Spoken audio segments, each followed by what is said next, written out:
Hi, I am Bert van Wassenhove and welcome to a long overdue episode of my podcast. We're at number 22 and this time I'm interviewing Mokhtar Alkhanshali. That is the result of a book my wife picked up for me in spring. She picked it up from the bookstore and it's called The Monk of Mokha. Now, books sometimes have that effect on me. They make me do crazy things. And the crazy thing I did here was invite Mokhtar for our yearly event, the Bertjes. People who don't know, check out thebertjes.be. It's an annual award I give to entrepreneurs. Mokhtar is a social entrepreneur and at the same time it's a venture-backed company he's running. For this occasion, we took some time off in the wonderful October weather in the Botanic Gardens of Antwerp. Enjoy the podcast. Okay, so Mokhtar, welcome to Belgium. Thank you. I'm happy to have you here. We're honored to be here. Actually, my life seems to get changes every now and then due to books or thanks to books. Like I think last year my wife gave me a book about overland travelers, and then next thing I do is buy a 4x4 and go traveling. And then this spring she bought me this book. The Monk of Mokha, because I like travel stories and I like stories about entrepreneurship. And then in this book, there's this strange guy. Ladies and gentlemen, this is Mokhtar Alkhanshali himself, the main character in in Dave Egger's last book. And for the people who read a lot of books, Dave Eggers is a famous writer. I must admit, I didn't know him. And you didn't know him either, right? I did not know him like that, no. How did you get to meet him? He was working on a project, a script for a TV series. And the main character was a San Francisco police officer who happened to be from Yemen. So one of our mutual friends, through 6 degrees of separation, said, I know a Yemeni kid who can help, consult for you guys. And so I joined on. The project didn't go anywhere, but we just became friends. And to be honest, I didn't know he was a famous author. He's just a very simple guy. He has a clamshell phone, no Wi-Fi in his house. I actually remember a year or so later, I saw one of his books in the airport. Okay. And I was like, I emailed him or told him like, hey man, congratulations, you made your book into the airport. He probably laughed at me, but he would never tell me I'm a famous person, but it was just one of those, that's the kind of person he is, and that's why I didn't know.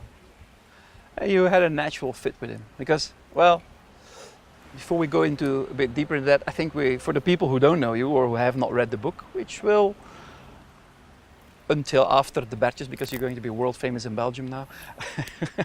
Most people will not have read the book, so can you tell us in like 2 minutes what happened to you? Well, I don't want to ruin the ending, so I won't tell the people if I make it alive or not. We'll have to read that part and find out. But in short, it's a book about a kid who found his calling, in life, and grew up in a very difficult environment with a lot of obstacles and had to navigate through many things, external and also internal issues. Who fell in love with coffee, and he wanted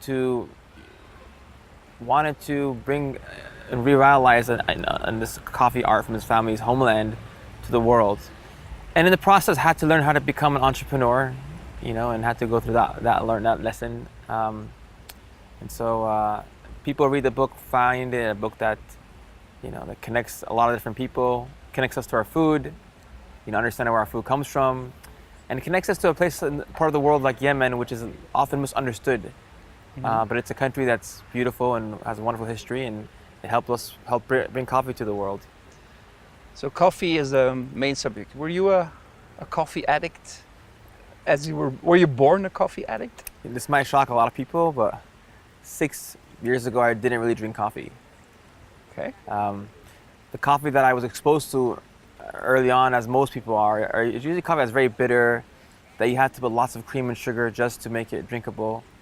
And it wasn't until my late teens that I stumbled upon specialty coffee, these hipster coffee shops. Mm-hmm. And had my first cup of coffee was a natural process Ethiopian yogurt, and that cup changed my life. From then on, I've been on this coffee tour. So I did obviously read the book. You went to you're becoming a coffee sommelier, or how is that called? It's not like you were like this natural born talent who walked in and was like a sommelier, like from the first exam or the first taste. You really had to work hard for that. Yeah, I mean, one thing that did help me though, San Francisco is a very multinational city. It's like one of the most diverse with food, and so I love food. I'm a big foodie, and so that helped a lot. The more your palate is exposed to different foods, the better you can be as a taster. But there's a coffee certification program called the Coffee Q Grader, and that's sort of like a sommelier. So it's a 22-part exam. One of our exams, we had to learn 36 different smells for coffee. It was very, very detailed, and I had to take this exam. It took me 4 months. I failed so many times, but eventually I passed, and I became the first Arabica coffee taster. Which is kind of a contradiction because that's where coffee comes from. So It does, how is that possible? It's it's one of the issues. One of the issues I face in Yemen is that this disconnect between Yemen, and the world. And so, for me, in order to become a successful entrepreneur or a person who does well in this path, I had to be a master. So I always tell young people, like, just whatever you want to get into, become a master in it. Take the classes, read the books, go to the conferences, and for me, I had to learn about farming, supply chain management, and coffee tasting. Yeah, because that's also something indeed I read you learned is you went to Yemen at a certain point. It wasn't the best of times to go to Yemen at that point because of the civil war, but you pursued on your own, partially also because of that civil war, and you went to explain these farmers how to grow coffee. Did you yourself know how, or where did you learn that?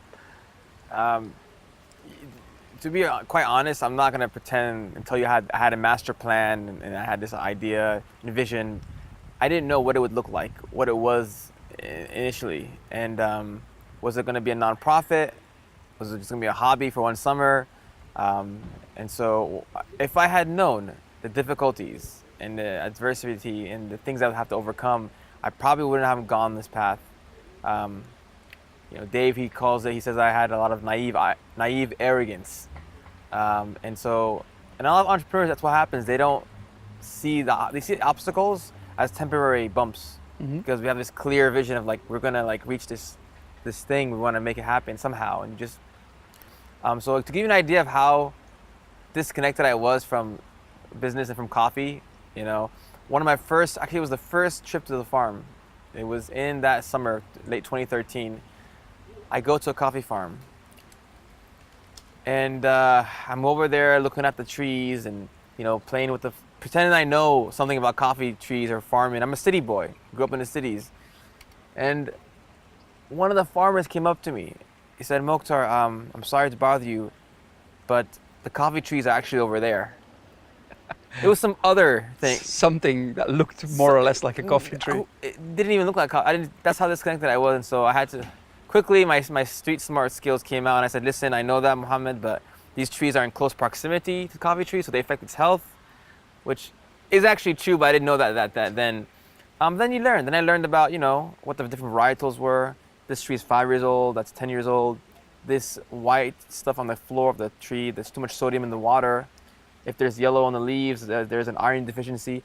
Eventually, I picked these things up and I learned, but I didn't know that coming in. And then I was wondering, it sounds like a story where you would say, well, many things in your story sound like, this is crazy. I mean, probably even to standards of big entrepreneurs would say like, hey, you didn't know what you were talking about. How can you do that? So, but still you continued. How did you manage to convince these farmers? Because, I mean, I can imagine me being a farmer in the countryside in Belgium, and then some guy who kind of has some roots in this country comes back. He comes from San Francisco of all places. He pretends he knows about coffee, but then it worked. So where does that come from? I think because I was Yemeni, they didn't see me as a foreigner, and you can't fake that part.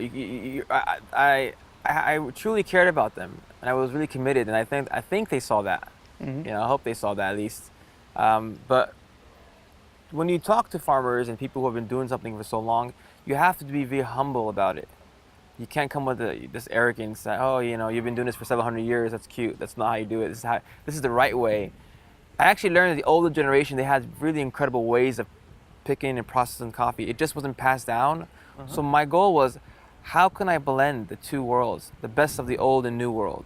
How can I use their methods and their, with some newer technologies maybe to help them be more efficient? And I wanted to do, kind of like me. I'm Yemeni, but I'm also American. How can I embody that with these coffee farmers? And so it's hard in the beginning. It takes a long time. They loved hearing stories of the port of Mocha. They didn't understand the history of Yemen and Mocha and coffee world, and I told them I want us to regain our legacy and our place in the world of coffee. And so kind of to be honest, what I would do is that they have this drug called chat, or in Yemen.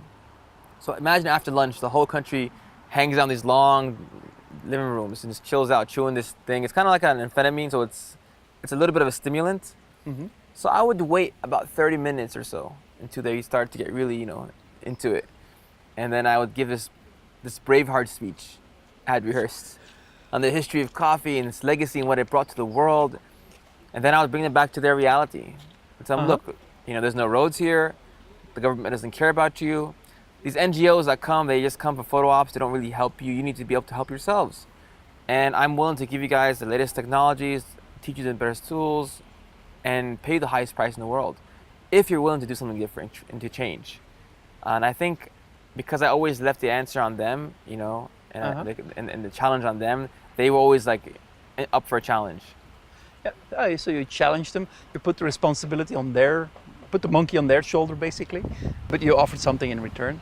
I did. There's a quote in the Quran that says, I would always say it, God does not change the condition of a people unless they change themselves.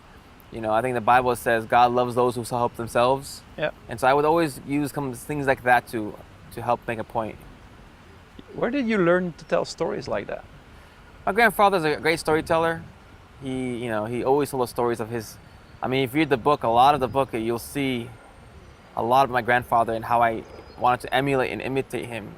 And he would tell us stories of how when he was 13 years old, he walked barefoot to Saudi Arabia and began working. And so I think if I have one skill, it's probably storytelling. I think growing up in the Tenderloin, where I grew up, it's a very rough neighborhood. It's considered the roughest neighborhood in San Francisco. A lot of violence, a lot of drugs, and so I saw a lot of things as a young kid I shouldn't have seen, and so I learned a lot about, in that neighborhood, you have to be quick on your feet. You be able to talk or be taken by people, and so that shifted the way I spoke. But I think it's a part of our culture, my family's culture. They love telling stories, and that's what they call it, Arabian Nights, or is 1001 stories. 1001, so. Yeah.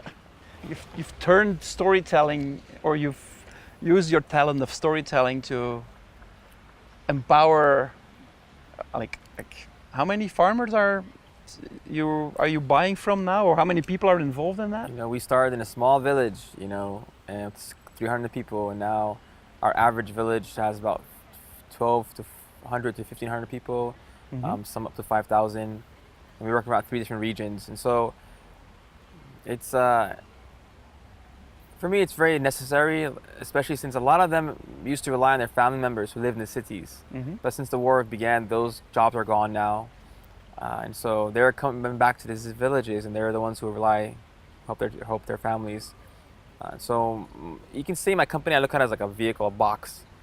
Bring coffee in, bring it out, and in the process, I help people by being the bridge and getting rid of middlemen. So there's a lot of people involved. There's you call yourself a social entrepreneur, yet you're selling. I mean, the price of that cup of coffee at the end. What was it? $16 in some places. It's great coffee. I've tasted it, so it's I guess it's worth it. But some people would say yeah, well, of those $16, I mean, how much of that goes to the person producing it? Is it the most efficient or the best way to provide a living for these people? Or because you're turning something from poor people basically who make it with their bare hands into an extreme luxury product almost. How do you go about this discrepancy? It's a really good question. Not all of our coffees are $16. Some of them, but a lot of coffee shops who bought those coffees use it to really make a point. You know, we look at cheese. You have Kraft, you know, or Velveeta. Then you have aged Kumte. In wine, you have these cheap, you know, we have in the U.S. Boone's Farm or $2 Chuck, but then you have like, or in bread, you have white bread, you know, or Wonder Bread, or you have, you know, a nice sourdough. So when we look at coffee, people are like, oh no, it's just coffee's one thing. It's not, you know, it's actually not. It's there's different varietals and different types of coffees and different price economics. And so you look at a country like Yemen, which is the smallest producer of coffee. It's a small commodity. It is the most expensive to produce. It has the most challenges for shipping, exporting. The price is definitely going to be more expensive. Mm-hmm. You know, people buy beer. There's these like nice IPAs, like $7, where the cost to produce was very little. Yeah, it's water basically. Basically, 75 cents probably to produce. Yeah. And the human cost of coffee, it has to be hand picked by somebody, you know, and they only pick the ripe red cherries. Then it has to be dried a certain way and processed a certain way for 2 weeks. Then it has to be milled and hand sorted, then exported, then imported, then brought to a roaster. Then the roaster has to use his skill to bring out the best of the flavor through heat.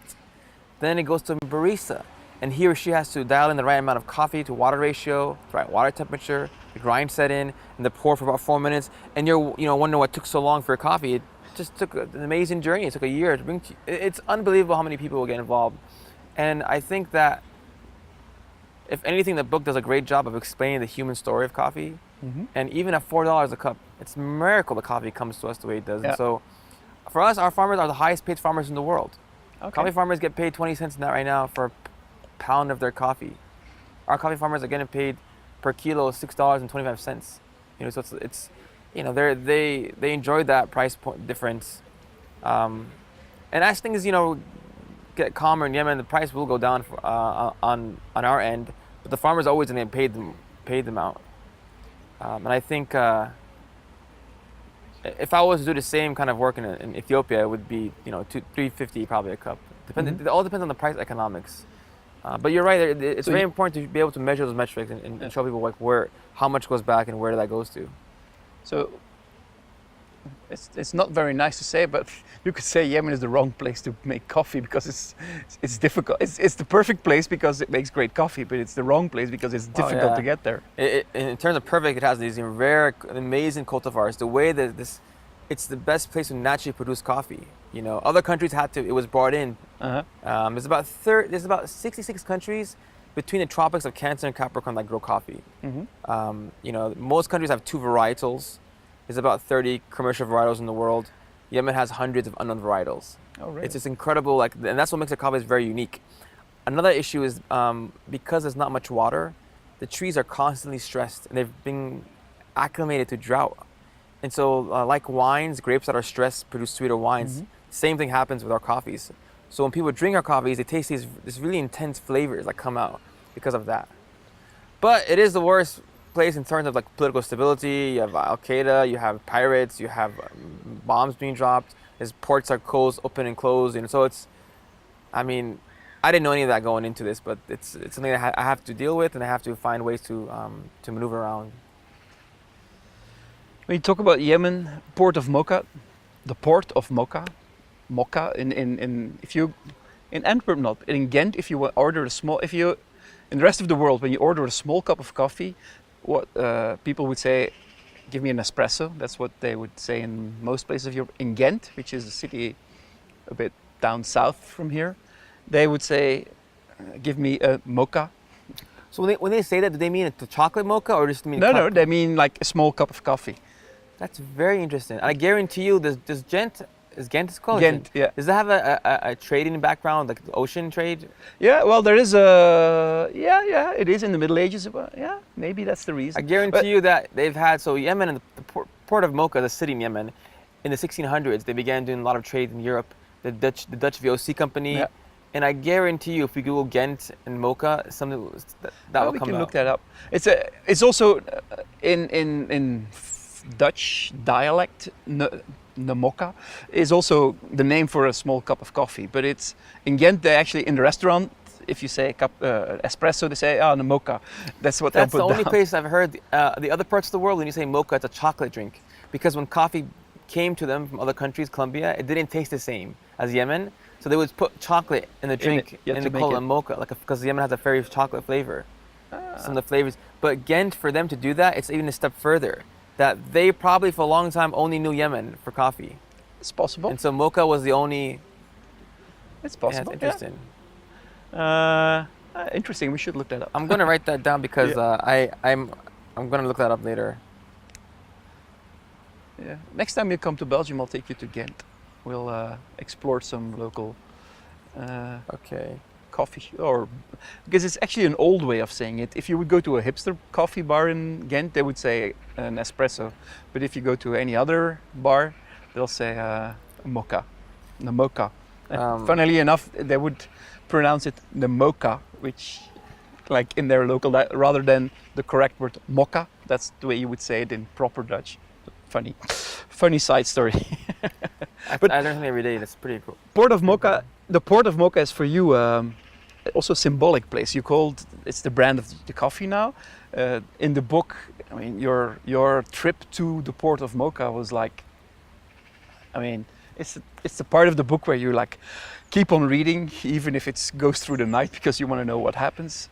What's so special about the Port of Mokha?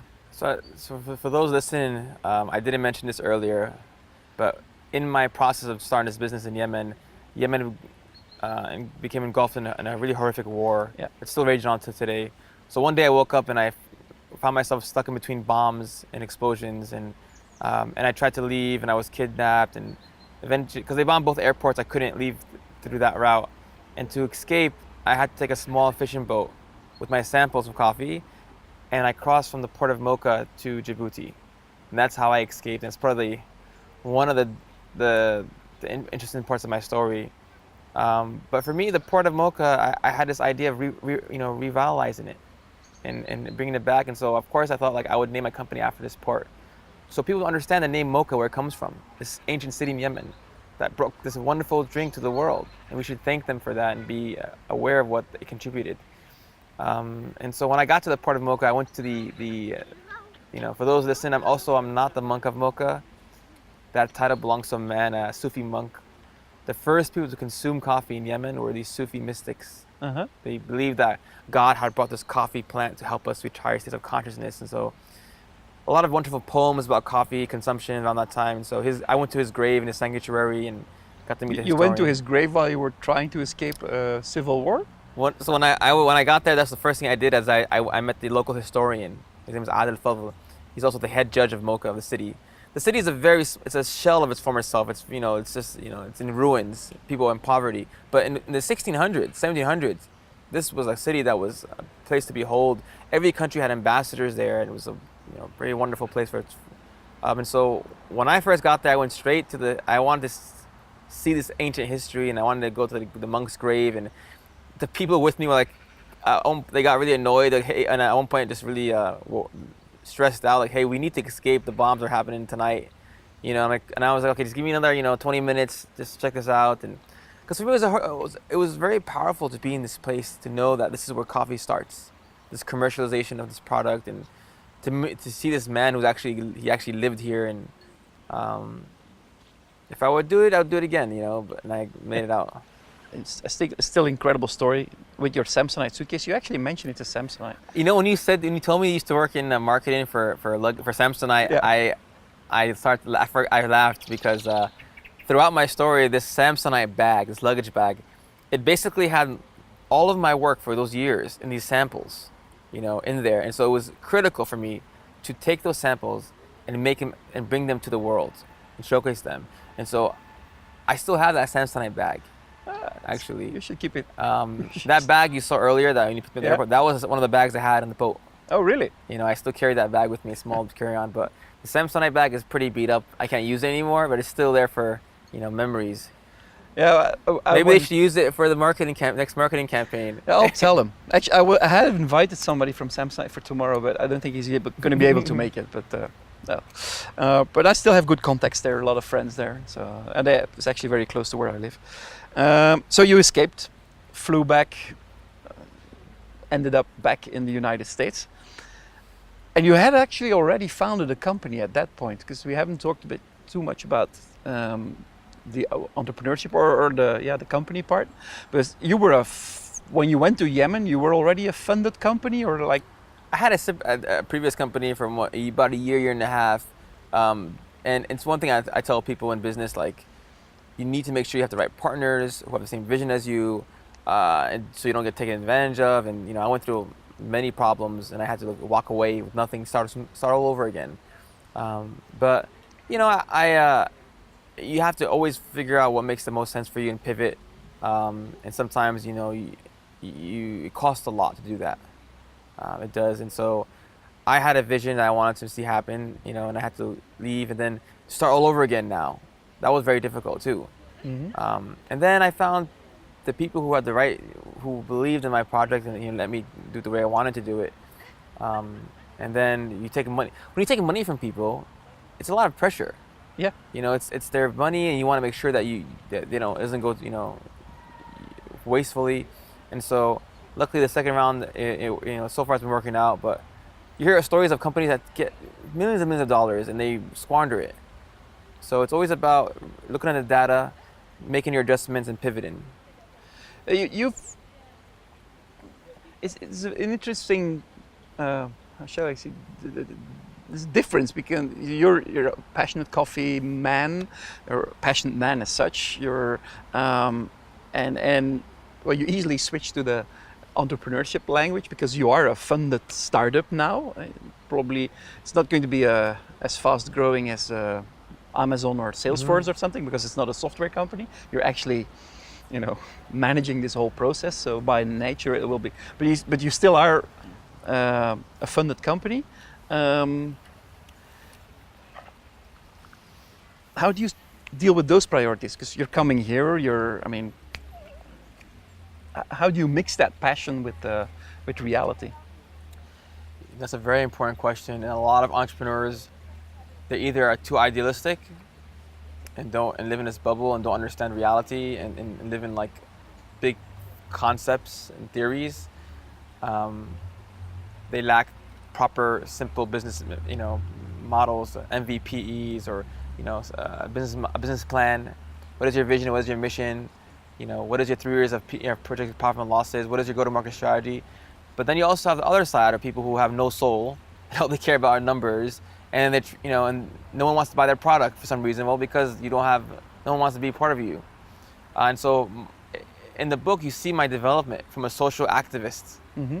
Someone I used to go on protests and rallies and read these books like by Das Kapital or like, Frantz Fanon, really big books heavy on class. And at one point, I have a mentor of mine, Hassan Toukan. You've seen, you read about him. We're only as good as our teachers that we have. And I am very blessed to have really smart people around me who've helped guide me and mentor and develop my mind. But to move from a social activist to social entrepreneur, that was like the big jump for me. I remember I met with him and I had his business plan I wrote. It was a 1-page Word document I wrote, and I gave it to him. And I was very proud of it. This is like 5 years ago. He looked at it, he said, Mokhtar, I have to be honest with you. This is the ghettoest and most unprofessional business plan I've ever seen. What are you doing here? What's going? And he began to really, and I took that as a constructive criticism. And so when you say go back and forth, it took a long time for me to be able to do that, to balance between being an idealistic person who's passionate, but also being someone who's realistic and can create mechanisms and proper ways to grow a company, using create your metrics and what is your month-to-month goals, and so that was the first part of your question. And your second part of the question was, how do I manage my company? Yeah. It's hard. So right now, like today, I'm here with you. A wonderful, beautiful day in Belgium. And I get to talk about my work with you. I have a great conference to speak at tomorrow. And these are things that I do because they ground me. I feel like I have the opportunity to speak about entrepreneurship. It's better that I speak about it and someone else who doesn't. I want young people to understand the best way to look at, making money. You could do that, but also think about how you can impact the world positively while doing that, and trying to find your passion and cultivating that. These are things I try to do once a month. I gave a talk a few days ago at a high school with 800 students about, in the Bay Area, and at the same time, I have to travel to London, Paris, Hong Kong, Shanghai, Taipei, and Dubai in the next 2.5 weeks. To manage my company, manage what's going on, and so it is very difficult. And so I ultimately have to I feel like I have a responsibility to my team members, my farmers and their families, to my investors, to make sure this company is successful. And then for myself, I try to do these kind of things because they help ground me and they help me. And I think I have a responsibility to speak on if I have a platform. You took the choice, or you chose to be, but it's logical when you hear your story that your social entrepreneurship is what you stand for. Interestingly, I see social entrepreneurship happen in different ways, especially a lot of the ones I see social entrepreneurship as we'll find a way how we can get subsidies to help people who cannot pay for our services, which in some cases obviously is a noble thing, but to me it's not social entrepreneurship. What I really appreciate in your story is that you're again mixing along that whole value chain. You're kind of the only thing you do different is splitting up the money differently. You're making sure everybody gets a fair share. That's how I feel it. So, do you think that could be the right definition of social entrepreneurship? Yeah, I think so. Splitting up the money fairly? I think with nonprofits, I think that they're really important for things like first responders, for natural disasters. But when it creates a dependency on people, when they feel that they have to be dependent, when those funds get taken away, the grant goes away, or then they're put in a very difficult position because they were dependent on that support. So I like the idea of helping people learn how to fish. Instead of them giving them fish, how do you empower them economically? I think that social entrepreneurship should be that way. The way things are produced, distributed, and consumed right now, they're not sustainable. They're very short-term mindset. We're growing to another billion people in our lifetime. How do we develop new systems for that? The way we eat, the way we drink, our clothes. And the most important way is that the producers need to feel the change and the value added. One of my goals in life is to try to shorten the distance between producers and consumers and create that value on both sides. Mm-hmm. There's a Monk of Mokha Foundation, or there is a foundation.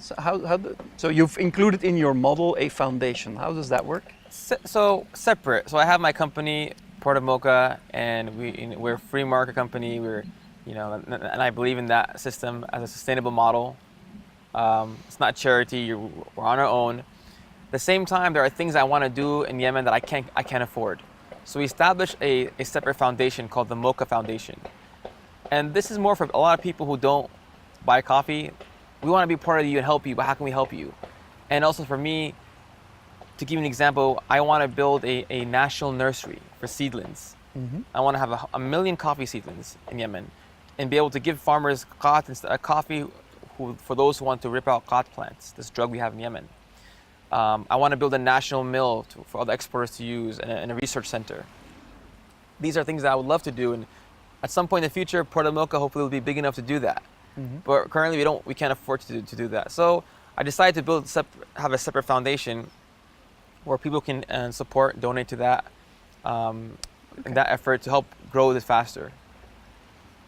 But at some point, when Monk of Mokha gets big enough, I think it'll just be able to bring it together. Like a lot of companies do that. They'll have their Salesforce.com and Salesforce.org. They'll have their nonprofit management. You have the separate branch on doing that. I would like to go back a bit to the beginning and to the book also. So you told the story that you met Dave. Dave Eggers, the writer. You knew him just as a writer, but not. How did he convince you to like write down your story? Because it's not just any story, and it's also not just any writer. How did he convince you? You know, I knew Dave as a friend. You know, we have the same kind of ideals. When the Trump, travel bans happened, I would text him, "Are you going to the protest?" He's, "I'm on the protest right now. We meet up." So we have the same circles. And he just is very humble. I would have never known he was a famous author unless I asked people. But I don't think I would have done this with anyone else, because I had a previous friendship with him, and I know him really well. The reason why is because your story is your most personal asset you have. And you can't just give that to somebody. Take that, You give part of your life away. And for Dave, I know he's not someone who's driven by money. He really cares about. He uses his platform to tell the stories of the voiceless. People who like Valentino, the book "What is the What?" Yeah. A Video from South Sudan, and so on. And so I have a lot of respect for him tremendously for that. Because when we started this project, it was a few weeks after I returned, and he had the vision of starting backwards. So that's why the last third of the book is very intense. All those things traumatic experience that I went through, it was still fresh in my mind. So we spent, we have hundreds of hours of recordings where I would go through these things, these moments. Some of them are very funny. You read the book and laugh out loud. Some are very serious, and I cried, and we had a lot of boxes of tissues. We would stop, and that's why it took 3 years. It took 3 years to do this. 3 years. Yeah, and he told me that initially. He said, "This is going to take more than 6 months, maybe more than a year." I'm like, "What are you going to write about for a year?" He went to Yemen with me, to Ethiopia, to Djibouti. He took the Coffee Q course, really immersed himself. And the thing people don't understand about writers, actors, they take on a role of somebody, they learn a little bit surface knowledge. Yeah. But writers live that life, live with the person, especially nonfiction. It's extremely hard to write nonfiction. It's not in your control.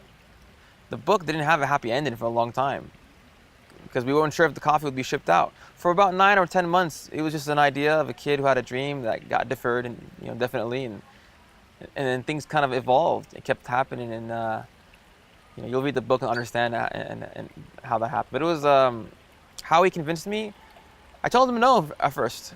I told him no for a long time, for a month, and then when I realized who he was, that was one turning point. But really, what he wanted to do, I asked him, "What do you want this book to be about?" He told me 4 things: the history of coffee, which I was shocked that there wasn't a book about a narrative book about the history of coffee, like about someone's story. Yeah, I learned from the book that the Dutch actually stole the coffee from Yemen. That makes me really happy. Sometimes they say borrowed, but okay. But that it was a story of fair trade and direct trade, and why as consumers we need to understand how we buy our things and how we can change the world just by being more aware of how we purchase stuff.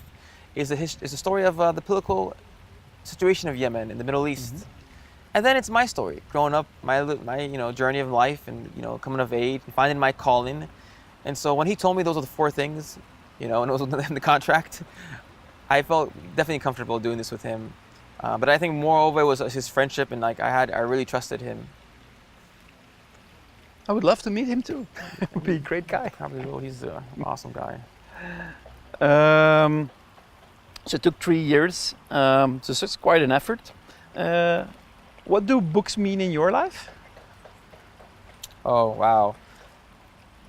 I talked earlier about my childhood and how difficult it was. Uh-huh. I'm the oldest of 7 children. And we lived in a 1-bedroom apartment, a small flat, 9 of us with my parents, in this very difficult neighborhood with all this violence and problems around us. So for me, books were my refuge. It's how I escaped. When you think about it, books are pretty radical. The idea that you can open up something and turn a few pages and be transported to a different world. One of my favorite books growing up was Harry Potter.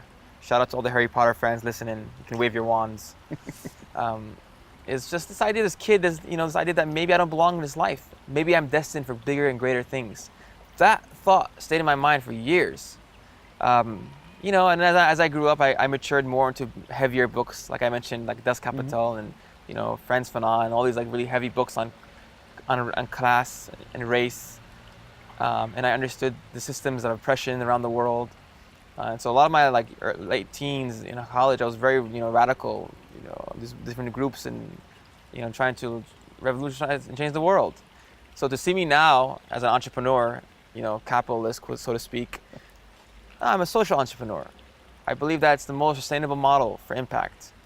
As humans, we've interacted through two main ways, I think, in history, through war and through trade. And I think trade is much better. That's an interesting thought. Yeah. What's the next thing for Port of Mokha? I mean, where is it heading for? Is it going to be huge? Is it going to be a boutique coffee thing?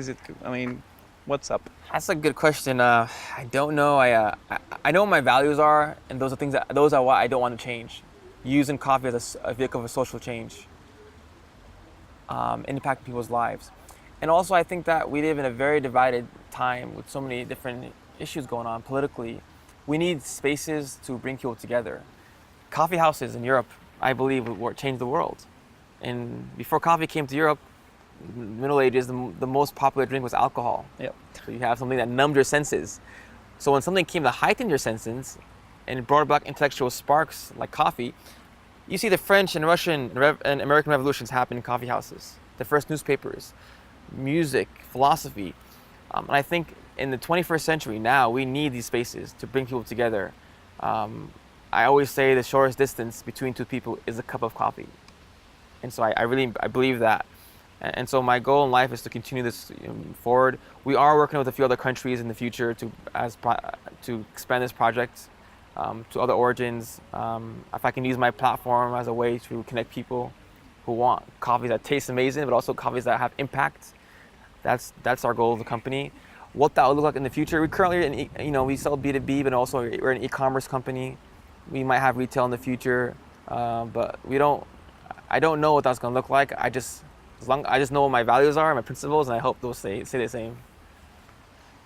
Well, that sounds like a fantastic thought to end this podcast. I think it's a fantastic way of looking at having dreams for the future, but not really knowing which one is going to work out, because that's something the world will have to bring partially to you. But if you stick to your values, then you can definitely do it. So yeah, well, thank you so much. I'm honored. This is my first time in Belgium. You welcomed me with a hug in the airport. That was really, really kind of you. I'll never forget that. The weather is amazing here, and this is once every 100 years in October we get this type of weather. Well, I'm glad I came here, especially for you. I'll come in another 100 years. No, but thank you so much. Honored here, honored for your listeners to know about our story. For me, for me to grow up where I grew up and to be where I am today, it's something I would have never thought possible. For any young people listening, find your calling. Find something that you believe and you're passionate about. Ultimately, if your passions are stronger than your fears, you'll go through any obstacles. I know we grew up, like I did, with difficulties, and maybe you don't have much money or these kind of things that you might think won't let you grow. But if you have enough passion, you'll figure it out. It'll come about, and the world needs more young people thinking differently. We have enough, problems, and we need to figure out ways to fix those problems. And the only ways it's going to be changed with new people and new ways of thinking. Great thought. Thanks, Mokhtar. Thanks, awesome, man. That was great. So this was it for episode 22 of my podcast. Thank you very much, Mokhtar Alkhanshali, who is in the meantime again traveling the world to sell his product and be a social entrepreneur and making an impact. Thank you very much, Jelle, also for the podcast production. And of course, thank you, listener, for being with me once again. If you want to know more about the Bertjes, head over to debertjes.be. You'll see pictures there, and you'll see also who won, which was not yet known at the moment this podcast was recorded. Cheerio!